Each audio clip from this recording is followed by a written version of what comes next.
Good morning, everybody. Thank you for coming along this morning. I'm Jo Burrell. I work for Birmingham Community Matters. We're a charity that supports the people that run small and micro community groups and activity across Birmingham. There we go, there's the slide. Many of those groups are based within or work very closely with community buildings that are at the heart of their community. And so we really believe that, community buildings go hand in hand with community activity and volunteering across Birmingham. We hosted a session around assets of community value with the Neighbourhood and Development and Support Unit last year. It's about a year ago. And it was really interesting insight into some of the community rights under the Localism Act that we weren't aware of, actually. And so we felt it was really important in the current climate to welcome back the team, to tell us again and remind us about the process, and also share with us some of the kind of hints and tips for applications. The presentation is going to focus mainly on assets of community value and the process of registering that, but it also will touch upon community asset transfer, which is a different process, and also community ownership fund, which is a funding pot that comes from central government to support communities to buy and improve community buildings. So really interesting, lots and lots to get through. Please do put your questions in the chat as we go along, and we'll try to answer them as we go along. There will be an opportunity to speak and discuss and ask questions after the presentation. So also, if you want to hold on and speak afterwards, then you can do that. Great. I'll pass over to Karen and mute myself. And thank you very much. Good morning, everybody. I know some people on the call, and I recognise faces and I recognise names. So it's very nice to be here again. I think it was exactly a year ago, actually, Jo. I think we did it about this time last year. And I think now assets of community value is a bit more pertinent. Lots more people are asking about it. So on today's call from the Neighbourhood Development and Support Unit, you've got myself and Rachel. Unfortunately, Rachel's camera's not working, but her sound is. Yeah, so I'll be going through the slides, but we can both answer any questions, hopefully. And if we can't answer them, we'll take them away. So what we're going to try and cover today, and it will be a whiz through, and we're always available for specific questions. You can contact us, and our details are on the end of the presentation. But we're going to concentrate the majority of the time on assets of community value, because that's what people are asking about at the moment. A bit about what are they, what the process is, and some tips and hints for writing a good submission. Then we'll touch on community asset transfer and its background and what it means, and the way within the City Council they're done. Because they are two very different processes, and I think people do mix them up. So I think we'll touch upon that. And then we'll talk a little bit about the Community Ownership Fund, because this is a fund that community groups can apply for if they're thinking of purchasing a building.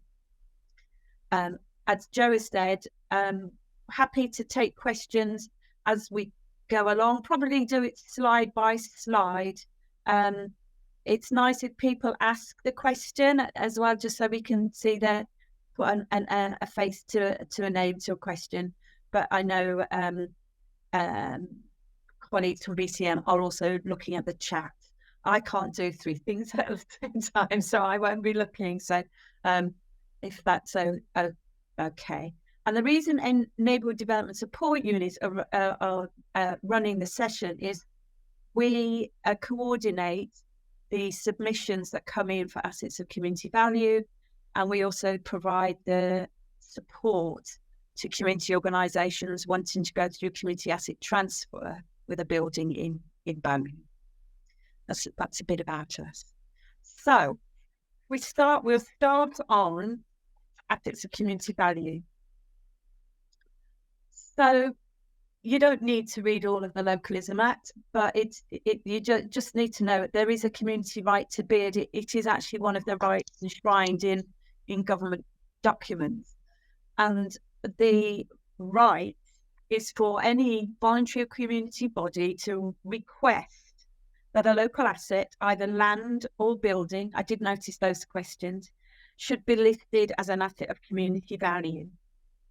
It covers both public, so city council buildings, and private assets. So it could be a local pub, it could be a library, it could be a community centre, playing fields, leisure centres, shops, even football clubs.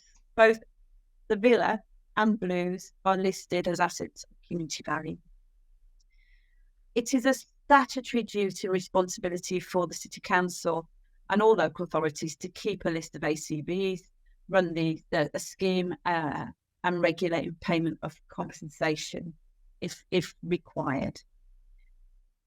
In terms of who can nominate, it pretty much is everybody. What it says in the literature is parish councils, which we only have 2, but any community organisation with a local connection. You don't need to be constituted. If you're not constituted, it requires a list of 21 names and addresses. But anybody can actually nominate any aspect in Birmingham. Karen, can I just come in there? That just to say that you can nominate any asset, but in the legislation, let me just get it up, because I know I've been talking to quite a few people about this at the moment, that it says that the actual current use of the building or other land should be furthering the social well-being and social interests of the local community. If agreed, the local authority notify the owner and place the asset on an ACV list and on the local land charges register. It is a 5-year listing.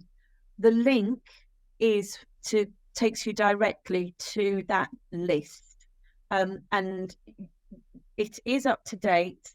It's just that we list everything from 2014 when it started, so they're still on there. And you'll notice if you do go and look after this meeting, the last one on the list is the Keystone Children's Centre, which was 2020. If it's not agreed, the asset still goes on the list of assets nominated, but technically it's not. It isn't listed. What that listing means, and this is really important, if the owner, be it the local authority or a private owner, decides to dispose, either sale or lease, of that building, there then is a 6-month moratorium before they're able to do that, if it becomes an asset of community value. But it does not give any group the right of first refusal for that building. It just gives you that time to perhaps raise finances to buy that asset on the open market. So that's what the listing technically does. But obviously, symbolically, it also shows that communities see certain assets as being very important to their community and an asset of community value. So that technically what it does. Just a quick question, Karen, about what the reasons for them not being agreed might be. Any insights? I'm going to come on to that. Sorry. Brilliant. They're all the right questions. They're all the right questions.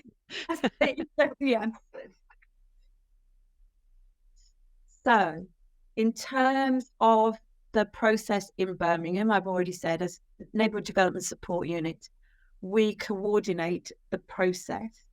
You can find the information about that process if you use the link, and it will take you to what is an asset community value and how we go through it. So that, what you will find there is a nomination form.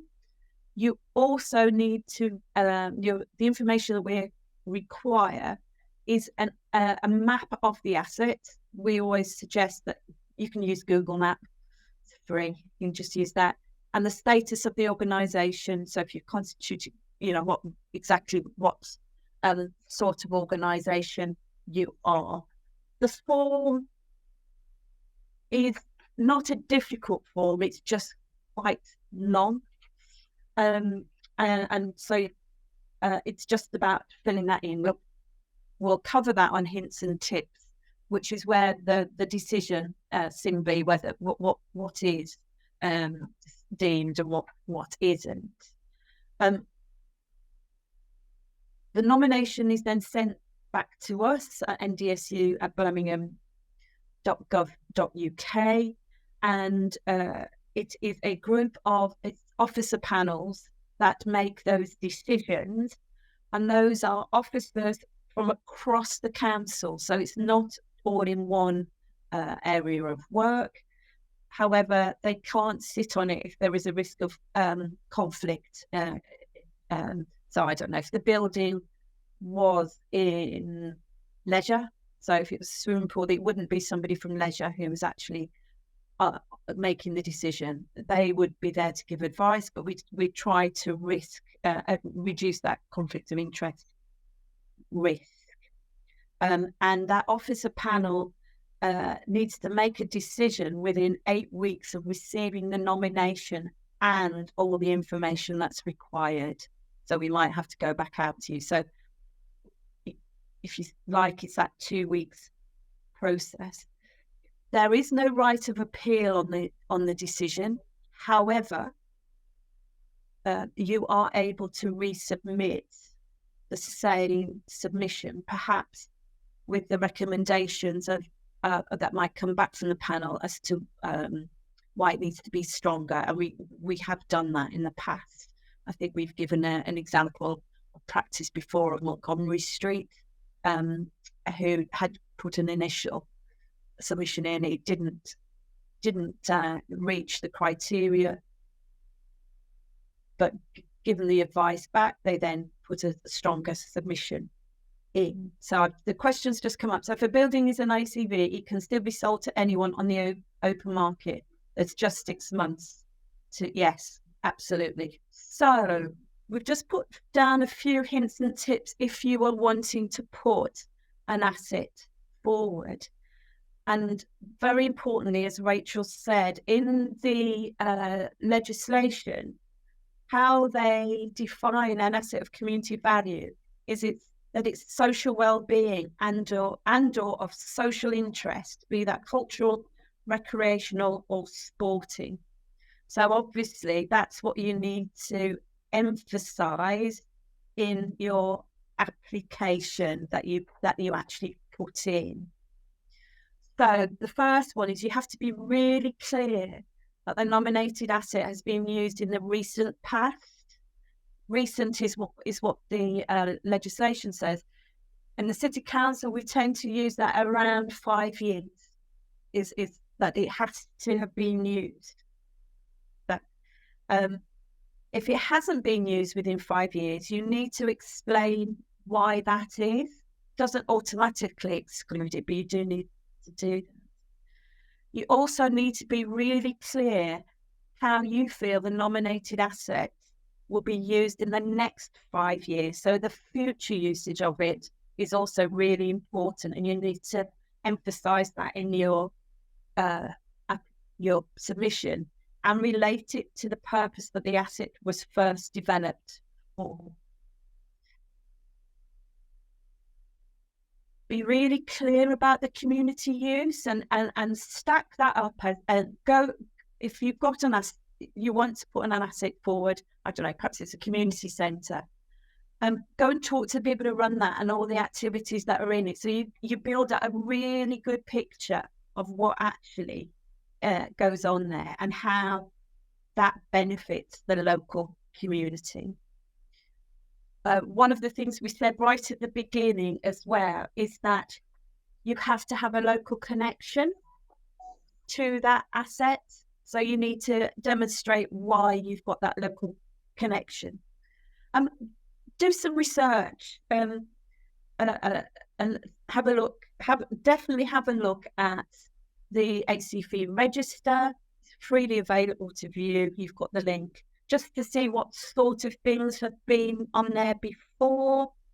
As I say, if you're nominating community centre, try and go and speak to the people who run it or read up on it. The other really useful information that wasn't there last year is that the city have now got something that's called the City Observatory. It's very, very fancy word for saying it's where all the data's kept in one place. So if you follow the link that you'll get on the slides when you receive them, when you go on, it shows ward by ward. You can do it ward by ward, what the assets are in a local area, what the demography of the area is, who lives there, the age profile, etc. So you may find data on there that will add weight to your submission of whatever building you're putting forward. Treat the application pretty much as you would a job application. Don't assume that the officer panel knows something or anything about the asset that you're nominating. Write down and tell us everything that you want us to know about the historic use, the current use, and the proposed for the future. So really give it a very full on. If you're still unsure, seek guidance. Speak to us at NDSU, and we can talk through the process for you and guide you. What we can't do is write your nomination.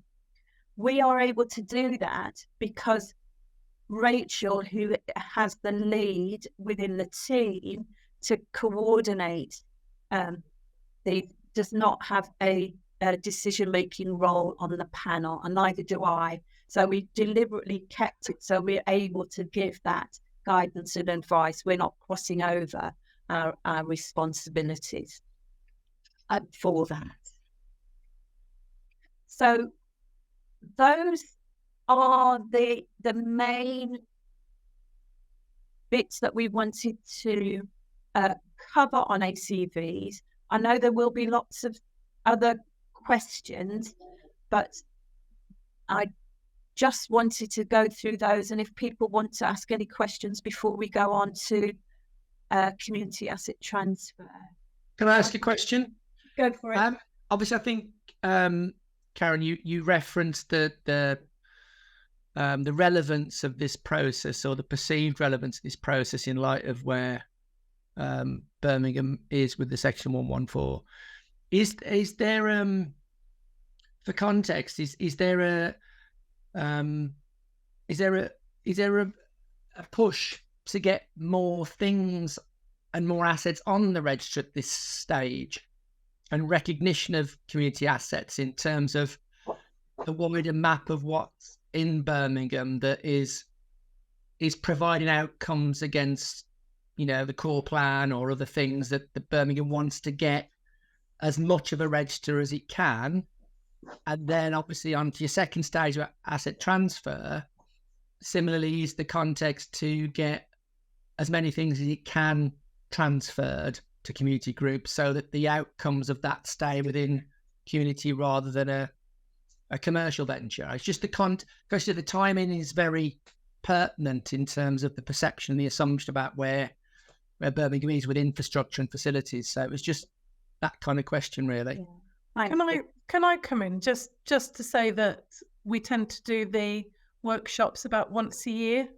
So I think, like Joe said when we started, it's been about a year since the last one. So that was why the timing is now. Mm-hmm. And as Karen said at the beginning, the ACVs don't just relate to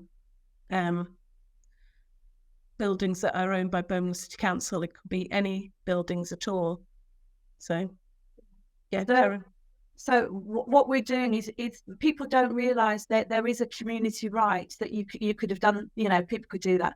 It's 5 years ago, 4 years ago, 3 years ago, last year.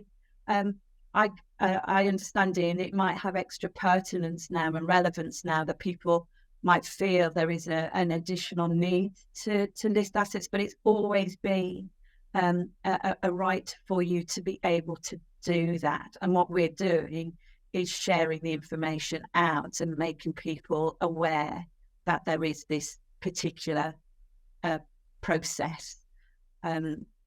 So we're information sharing. It's not. It is a community right. We can't do listings. It has to come from the community. So we're just sharing that information out for you. It's just the timing this year seems that perhaps a bit more pertinent to people. We'll answer your asset transfer one when we just cover that bit as well. Okay, thank you. If an asset it does expire after 5 years, do you need to resubmit? Yes, you do. And we do keep an eye on when things are due to expire and do remind organisations that it is expired, they're expiring and they may want to put in again. So should we just, before we move on to the other community ownership fund and community asset transfer, somebody asked about why applications fail. So I think the hints and tips, if those aren't followed, they're one of the reasons why it wouldn't be successful. But yeah, Rachel, if you want to give a bit more detail, that'd be fantastic. Yes, so I think it is all about following Karen's advice and just approaching it like a job application, or when you're applying for a grant, and making sure that all of the criteria is followed, and the actual legislation, the pertinent parts of the legislation are actually written on the application form at the end. So have a look at that and make sure that you are fulfilling the areas regarding recent or current use and future use. So, and include all the evidence that you can. If I've actually just had a handwritten one, which was the boxes aren't very big, so I've sent out another version because I think it's good if you can type it, and I think the more relevant information, the better, really. So that, because those are the things that the officer panel are considering. Is that current use, and is it realistic? Because I think I read out the current use bit, but let me read out the future use. So it is realistic to think that there can continue to be non-ancillary use of the building or the other land which will further the social well-being or social interests of the local community. So Simbi said, how much of a barrier is it if the space has not been used for over 20 years? Yeah, that is a barrier. In fact, Rachel and I were talking about this yesterday, about a different building. It's a derelict building on a bit of open space. If you put them both in and the open space is used, then you can sort of include it all, but it is there does need to have been past, current, and potential for future use. Yeah. So say, I don't know, Simbi, the place that you're talking about, but say you that there had been no public use of the building for 20 years, and it did have open space that was used to further social well-being of the community, then you would need to provide evidence of that. And, so that could be, sort of speaking to some people, getting some comments, getting a volunteer to sort of note how many people use it within a certain time. All of that would be evidence that you could use to show that maybe the building isn't used, but the surrounding open space is used. Is it okay if I just speak to the place? this particular piece of land, I can't go back far enough, but I think it used to belong to the City Council. The City Council sold it to a housing development. The housing development was completed, and then there's an element of the land that had to be maintained for community use. So since the housing development, the house has been built and sold, and there's some social housing there. The piece of land that is fenced off for community use is still fenced off. Part of the planning, so I'm assuming it's the bit of money that's in the pot to put a building or to put, so there's like a changing room block being put on there. So there's an understanding, I think, from the housing developers that it's called a playing field. But it's locked, and it's never been used as a playing field. The building's new, the building's never been used, and it's been locked for over 20 years. Oh my goodness. So it's in the heart of the community. There's not just, I mean, I'm represent one organisation, but I know there's a conversation between 4 or 5 kind of local organisations to the site, including local schools, because as a playing field, it would be great. And I think there's the City Council, the local officers are aware of it. I'm just not sure what the kind of sticking point is. So that's why I was thinking is that a barrier, because we'd be happy to lead on. So if you put in a submission, you'd have to include that narrative. Yeah. Okay. There as well. I mean, recent past is quite subjective, isn't it? I mean, we say 5 years, but if you put a really strong case, I don't know, heritage buildings are much older than, but you'd have to spell it out in the submission that you actually put in. There are a few exclusions to what's seen as that asset. So residential assets are excluded. So residential properties and residential caravan sites are excluded. And utilities. So we had one in for around one of the reservoirs, but that's because it's owned by the water company. That also can't actually be listed as part of the legislation. I mean, I'd be happy to talk to you separately, Simbi, but I would think that because it doesn't fulfil the current or recent past, that would be problematic in taking it forward. But we could sort of talk separately. Okay, thank you. Yeah, I will be in touch. Thanks, Rachel and Karen. And Dean has asked, is anyone from the community on the assessment panel for local context and insight? What we do, Dean, is we actually, the councillor within the relevant ward, we forward it on to them for comment before it goes to the officer panel. And Rachel presents to the panel. So that's where that context would be put. Biodiversity is its strength, but it is not hugely used by people owing to accessibility. Is this enough to argue it's an asset? I don't think it is, unfortunately. I get that it is its value for nature, a strong argument. Within the current legislation, no, because social well-being does not include, the benefits to nature.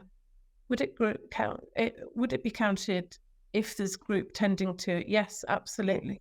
Yeah, that's the bit you've got to build around. You've got to build the story of why is it important to the communities, because you do good stuff on that. It generates good stuff in the area. Absolutely. It is about the narrative that can be provided. So we'll quickly go to community asset transfer then. And we've included this because people do get the two processes mixed up. So your ACV is that you list that an asset is really important for the community it's in, and it gets placed on a register. Community asset transfer is actually the transfer of the management of a building.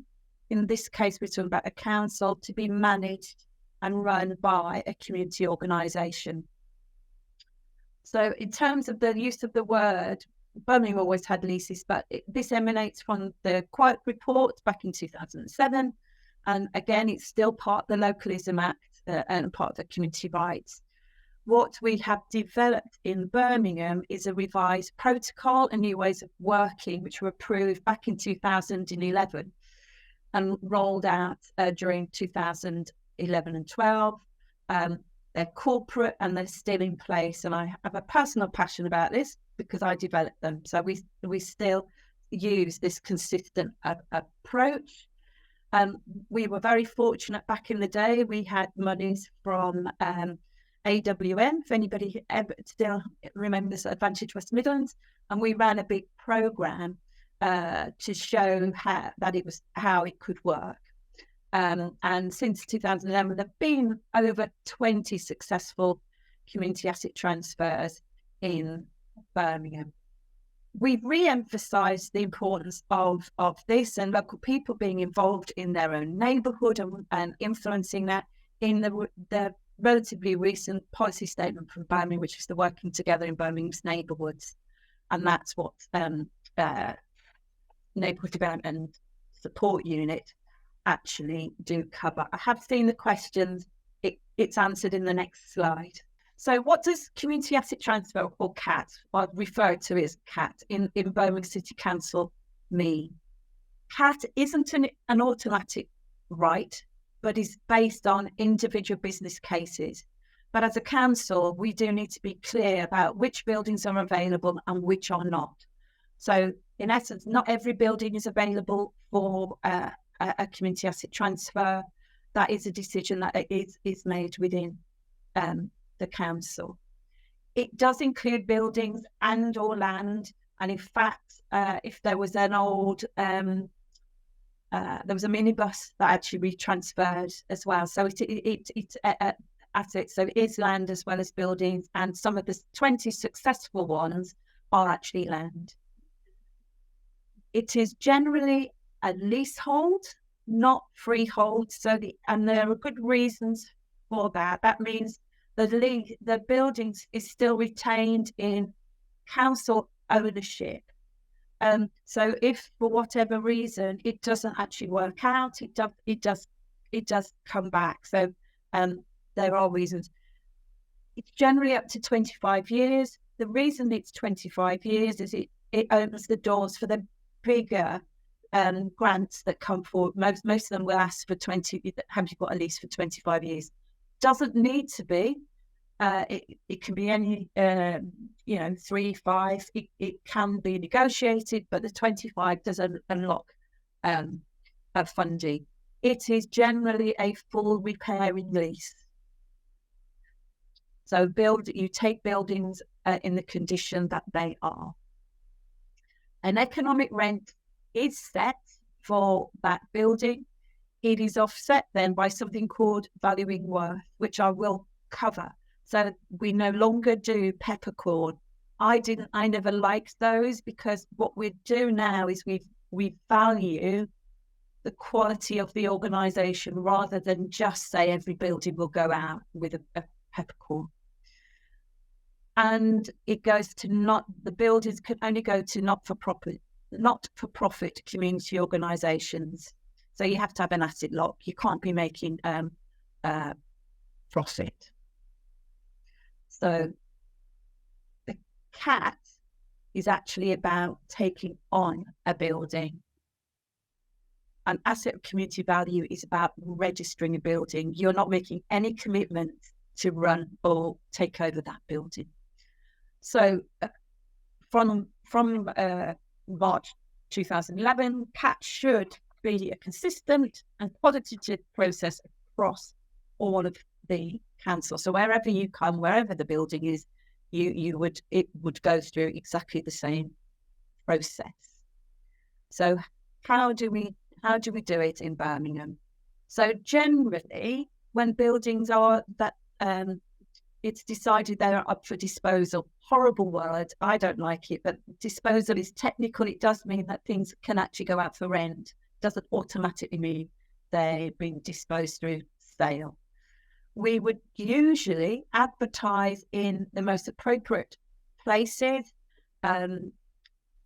also using community, if it in a local area, so it goes out in local circulations as well, seeking an expression of interest for that building. And a community organisation have to give an outline business case, i.e.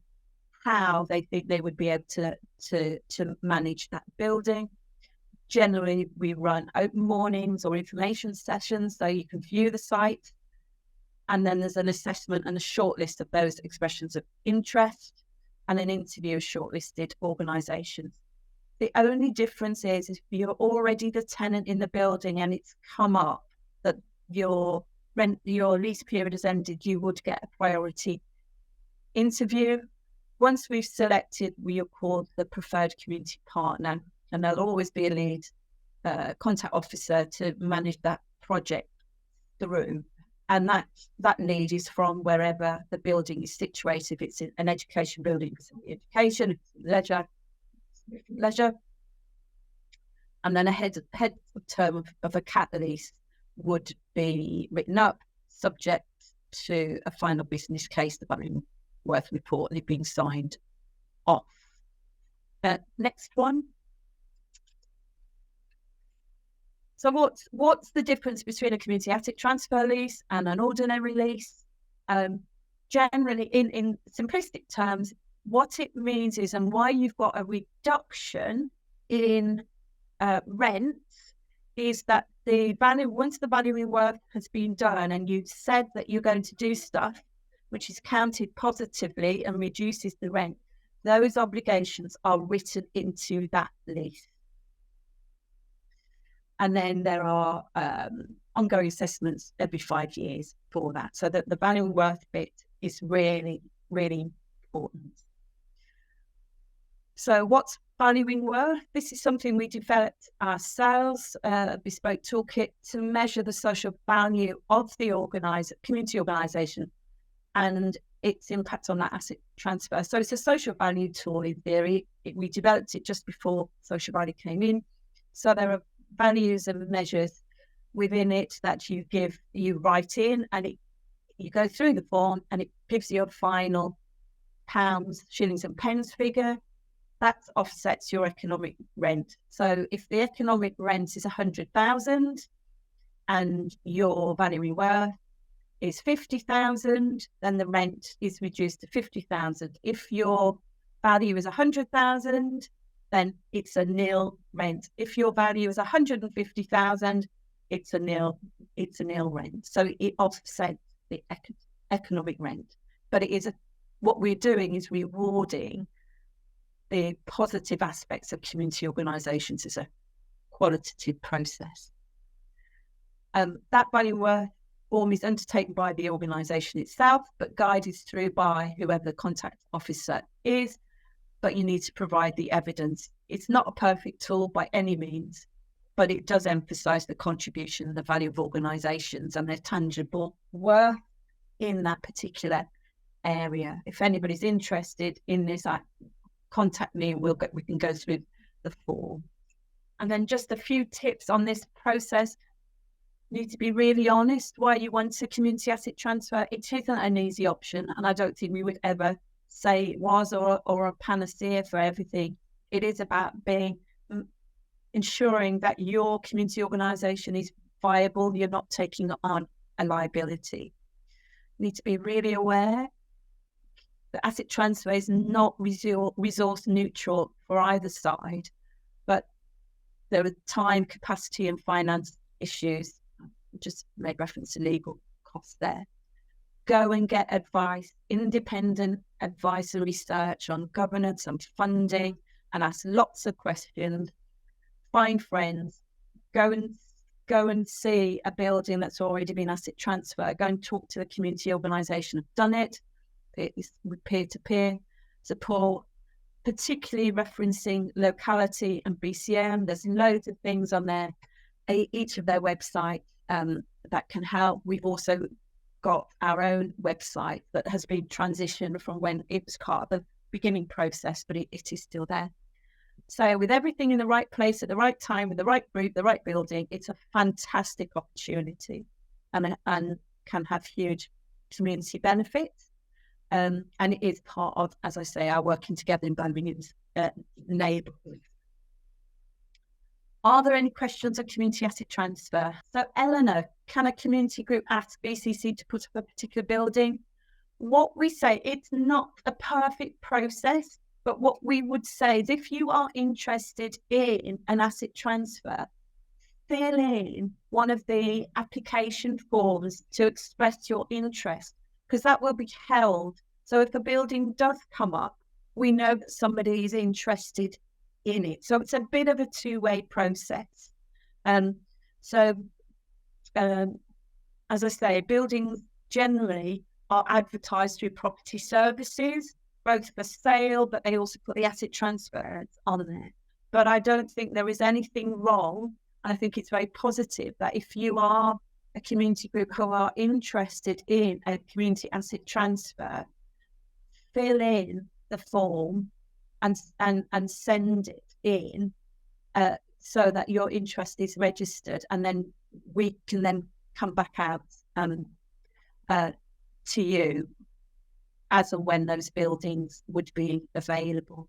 Alpana, sorry if I've said that wrongly. Where do we get access to the building to get an independent evaluation? Some of the buildings will still be open, but we would say get independent valuations. But I think with CATS, and I know there were some people on the call who've actually got buildings, it is all about communication. You just need to ask if you could go into that building or take somebody with you when there's an open day. So it's just about keeping those channels open. Would BCC see CATS and the advantage to them at the moment financially? I can't answer that on this trade. We're giving him information at the moment. Nothing has come out. What I can say is I see the advantage of community asset transfers for neighbourhoods who want to have more influence and stay in their own neighbourhood. And that's irrespective of the current position that the council are in. If there aren't any more, I think we've covered them all in the questions. We'll just go on to the Community Ownership Fund, because I think this is another bit of information that's quite useful for groups to be aware of. So there is a government fund. It's not huge, but it is there, which started in 2021 and will run till the end of March. This is the Community Ownership Fund. Their expression of interest is always open, but there is actually the next bidding window. The closing date is there next week. But there are 4 bidding windows each year at regular intervals. This Community Ownership Fund will support the purchase and or renovation costs of a community asset. It does not cover community asset transfer. So this is if you are purchasing somewhere, and you can bid for 50% match funding. The majority of it is capital, but there is some revenue in there. I think it can be no more than 20%. But you need to prove the value of the asset and its long-term viability. So you can see where it's sort of, you need to develop the same arguments as you would do for an asset of community value. The link to the DLUP pages is on the slides. It looks as if it's come off there, but I will make sure it's on the ones that go out.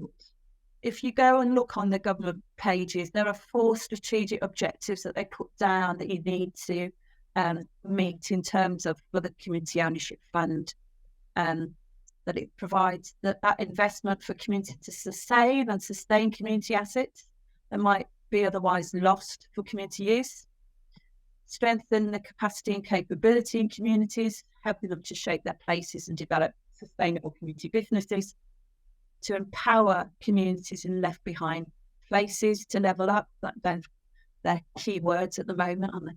and to strengthen direct links between places across the UK and the UK government.